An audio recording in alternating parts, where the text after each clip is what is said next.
Well, hi, everybody. I'm Bill Whittle, and I'm here with my friend Hugo Gerner, who has something interesting to talk about. We were doing a Stratosphere Lounge a little while ago, I guess, and the subject of domestic violence came up, and Hugo gave me a call and said he's got something that people could be interested in, and I was certainly interested in it, so I invited him down here to talk about it a little bit because I think you're going to be really impressed by what he's got to say. Hugo, why don't you just tell us real quickly how you got started on this and what is it exactly we're talking about? In 1989, actress Lee Grant made a documentary called Battered.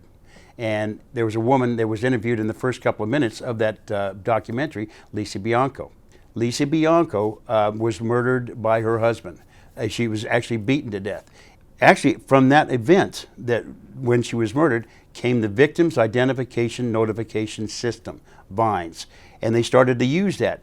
But now what's happened is the final piece has been found. Okay, what is that piece? Tell me what it is exactly.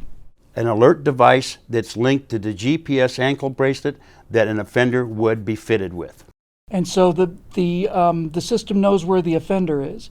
And presumably anybody who opts into this system could get a notification on their cell phone or something that this person was within a certain set distance or heading their way or something? Correct. So you're talking about early warning radar for potential physical abusers, past physical abusers and potential murderers even, and that kind of thing? Correct. Here in California, we have Cathy's Law. Okay. That stipulates that when an offender who has already previously gotten in an altercation with his intimate partner and assaulted them, what can happen is when a victim takes out a restraining order or a protection order, and the offender continually and habitually violates that protection order, where the lethality of the relationship is developed to a point where the victim's life hangs in the balance, then the courts can draw that person in and offer them the GPS ankle bracelet. Here's the nuts and bolts. We have an offender.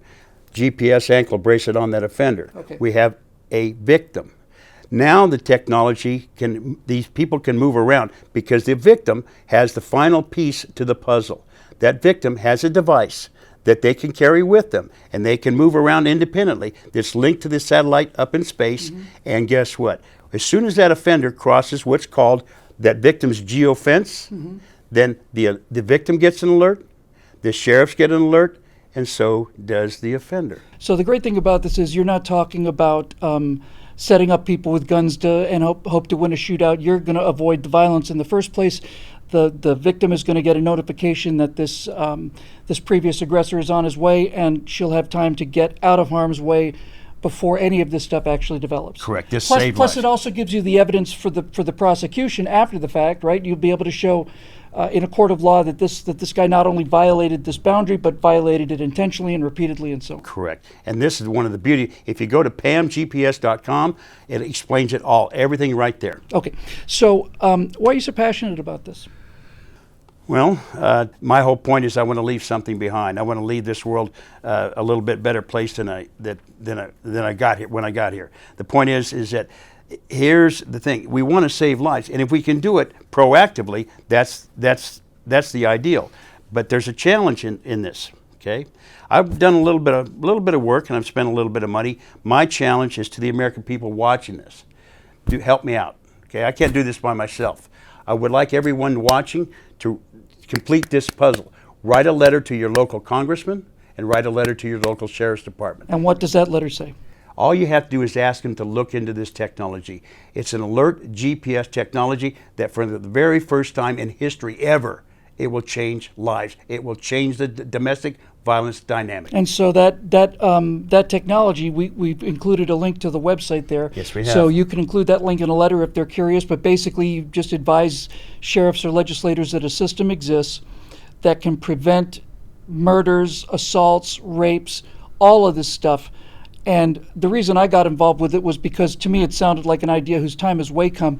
If I could pick up my phone and have somebody come and bring me fried chicken, you would think at the very least we could use that same technology to make sure that my life is at the very least, it's like you said, empowered. I have a warning. I have a chance to take control over my own destiny and not just be a victim here. Victims live in a constant state of fear. They have a piece of paper. Right.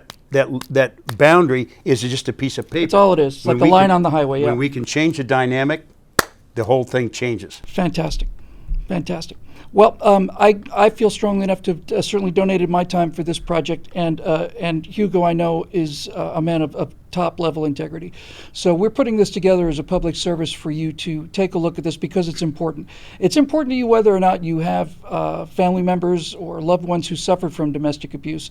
It's important to you because it's the right thing to do, and we live in a society where the right thing to do is the right thing to do.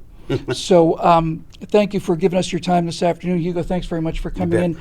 And by all means, folks, get those cards and letters going because one letter speaks for thousands of people. Correct. Correct. And our legislators and our sheriffs actually know that. When you write a letter, they will hear you.